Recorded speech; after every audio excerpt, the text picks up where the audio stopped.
Lana Del Rey recently released a statement that sent the internet into a frenzy, and I'm just going to get right into it.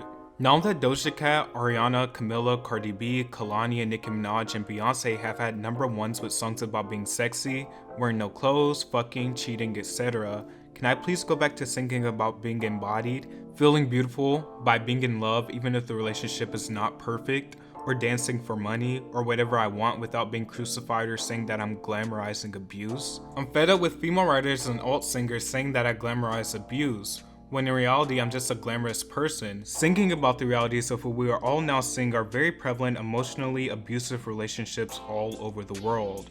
With all the topics women are finally allowed to explore, I just want to say over the last 10 years, I think it's pathetic that my minor lyrical exploration detailing my sometimes submissive or passive roles in my relationships has often made people say I've set women back 100 years. Let this be clear, I'm not a feminist, but there has to be a place of feminism for women who look and act like me. The kind of woman who says no but men hear yes. The kind of women who are slated mercilessly for being their authentic, delicate selves. The kind of women who get their own stories and voices taken away from them by strong women or by men who hate women. I've been honest and optimistic about the challenging relationships I've had. Newsflash, that's just how it was for many women, and that was sadly my experience up until that point those records were made.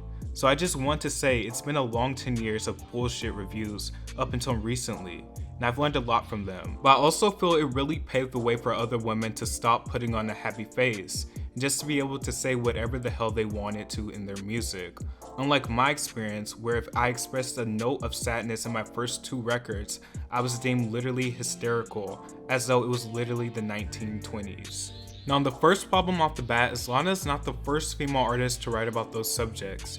This woman is so obsessed with the 50s you would think she knows her history. Second, the name dropping.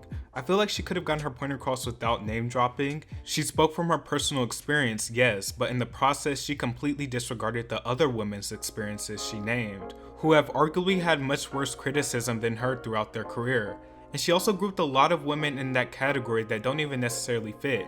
Yes, Ariana Grande, Nicki, Beyonce, Kalana, Doja, all might talk about sex, cheating, and whatever, but they've also gotten criticized for it their entire career. Lana just completely disregarded all the criticism they received. Another point to make is Lana complains about the critics' reviews of her older music.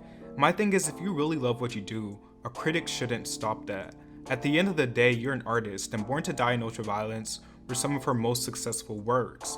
I don't understand why you would stop writing how you want to write just because of a critic. And she's complaining about all these mainstream artists that hit number one, but Lana is not in the playing field. She is well known, but she's not mainstream like a Beyonce or Nicki Minaj is. She's become more mainstream over time, but it's rare that Lana Del Rey will ever get a huge chart topper because she's not that type of artist, like the people she listed. And just because they are heavy commercial artists doesn't mean they haven't received as much or even more criticism than you, because they're on an even bigger platform. And the fact that she primarily named hip-hop and R&B artists when mentioning being sexually explicit, but never named any pop artists besides Camila and Ariana. But if she was truly seeking to call out double standards as a whole, I find it weird that she primarily focused on women in two integral genres. And then she responded to the backlash with something even worse, going on to say, "When I said people who look like me, I meant the people who don't look strong or necessarily smart, or like they're in control, etc. It's about advocating for a more delicate personality, not the white woman." Thanks for the caring comments though, very helpful. Like, what are you trying to say, fragile little white woman? It almost feels insulting that she's insinuating the women she named aren't or can't be delicate. That's the word we're using today, delicate. It's such a loaded term in the way she used it. Also, side note, I wanted to mention everyone keeps bringing up 6ix9ine as a way to deflect from Lana's ignorance, but my thing is, it's not comparable. 6ix9ine is one of the most hated celebrities ever, but it just so happens that he has a cult following, and we can't do anything about that. We can't change that. But we can also comment and call out Lana on her ignorance. The entire thing would have been more acceptable if she didn't name drop, if she just stated her personal experience with critics and not disregard the other women's struggles. At the end of the day, you're all in the same industry.